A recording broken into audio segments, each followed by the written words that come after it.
Nous avons tenu ce matin la réunion du comité exécutif autour de 3 points essentiels. Les informations dans un premier temps, dans un second temps les compétitions. Et au niveau des compétitions, il y a les compétitions internationales et les compétitions nationales. Et ensuite, nous avons parlé en dernier lieu de l'Assemblée générale ordinaire. Alors, au niveau des informations, nous avons tout d'abord prié pour le Jaraaf de Dakar qui va jouer un match important et décisif en Algérie. Alors, nous souhaitons que le Jaraaf puisse passer ce tour, et c'est important avec un résultat positif en Algérie. Le Jaraaf a notre soutien, et nous prions que tout le peuple sénégalais s'unisse pour le triomphe de notre club, le Jaraaf, qui au-delà d'être le club Jaraaf, est le représentant du Sénégal.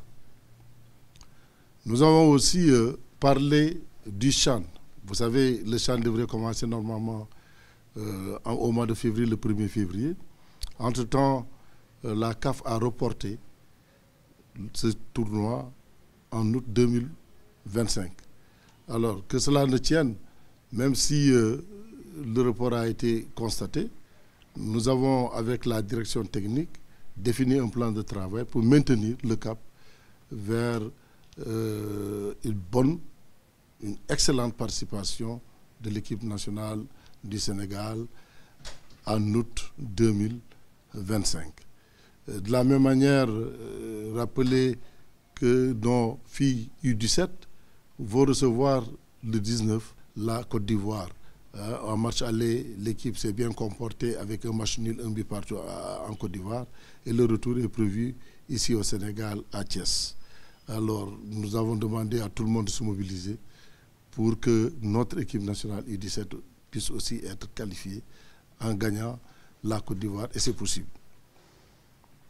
Nous avons parlé aussi des pôles de développement. Vous savez, nous avons toujours la chance de qualifier nos U17, nos U20. Mais il faut penser à la relève surtout. Et c'est la raison pour laquelle la direction technique a tenu un séminaire important avec l'ensemble des représentants des ligues, les DTR du Sénégal. Et à l'issue de cette rencontre, un schéma a été proposé au comité exécutif qui a été validé.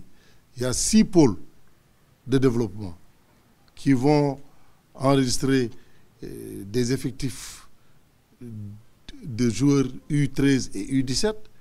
Pour chaque pôle, il y aura 20 jeunes garçons U13 et 20 jeunes garçons U15 qui vont constituer le pôle. C'est-à-dire qu'il y aura le pôle ouest, le pôle centre, le pôle nord. Dakar sera constitué d'un seul pôle. Donc, nous allons vers la préparation de ces relèves-là. On a toujours chanté le Sénégal qui a une bonne catégorie, surtout la petite catégorie. Il faut donc maintenir le tempo à tel enseigne que si, parce que la liaison entre petite catégorie et senior est très rapide, donc si on a des U13 et U15, ils pourraient rapidement remplacer les U17 qui seront en fin d'année de compétition U17. Par la même occasion aussi, nous avons parlé de la formation des entraîneurs licenciés. Vous savez, pour la licence D, c'est possible, la fédération donne l'autorisation, mais en ce qui concerne la licence C, c'est la CAF qui donne l'autorisation. Nous avons bénéficié donc de cette autorisation et la licence C va être organisée dans 4 zones. Alors c'est important pour permettre aux uns et aux autres de pouvoir... il y en a beaucoup d'entraîneurs qui sont en attente de cette formation. Donc organiser et déconcentrer cette formation dans les pôles permet aux uns et aux autres de pouvoir participer. Après ces informations, nous sommes revenus maintenant à parler des compétitions. Les compétitions, il faut le rappeler, il y a le CHAD 2024 qui se tiendra en août 2025. Il y a les éliminatoires de la Coupe du Monde 2026. Il y a la Coupe du Monde Bichoke 2025. Il y a la Coupe d'Afrique U17 qui se prépare à l'horizon. Il y a la Coupe d'Afrique des Nations aussi U20 et la CAN féminine 2024. Et c'est la raison pour laquelle nous nous sommes dit, en parlant des compétitions internationales, surtout internationales, qu'il faut toujours maintenir le tempo. C'est-à-dire aller à la reconquête de ces titres. Vous savez, en 2022-2023, nous avons presque gagné toutes les compétitions dans toutes les catégories au niveau africain. C'est la reconquête, on va vers la reconquête. C'est vrai, ça va être difficile, le Sénégal va être l'équipe à battre, mais nous mettrons tous les atouts de notre côté pour que nous puissions reconquérir ces trophées. Et c'est possible. C'est le lieu de dire qu'avec le coach, le sélectionneur Pape Thiaw, le processus de formalisation suit son cours, de concert avec l'autorité. Et nous espérons, dans un bref moment, les contrats devront être signés. Même les contrats, au-delà du coach principal, du sélectionneur principal, même les adjoints, nous allons signer des contrats avec eux et nous allons soumettre ces contrats-là pour approbation au niveau de l'autorité. Donc le processus suit bien son cours. Au niveau des compétitions nationales, il faut dire que tout se passe bien, tout se passe bien, tout se déroule bien, conformément à nos attentes. Les compétitions sont à la 11e journée au niveau de la Ligue professionnelle. Au niveau de la Ligue amateur aussi, tout se déroule très bien.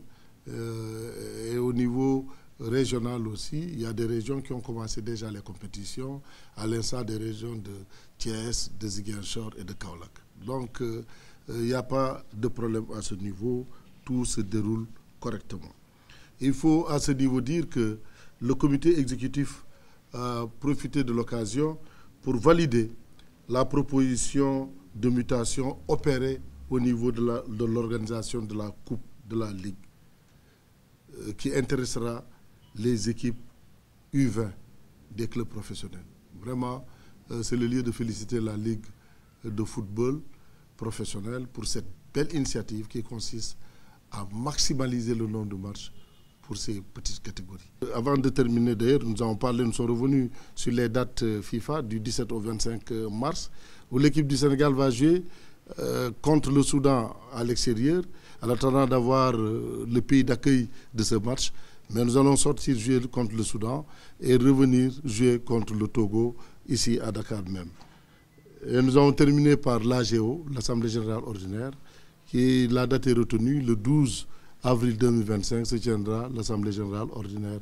Conformément au texte, nous sommes tenus maintenant d'inviter les autres, de faire une communication dans ce sens, à telle enseigne que nous soyons dans le temps réglementaire. Alors, une communication formelle d'ailleurs sera faite à ce titre par l'administration fédérale.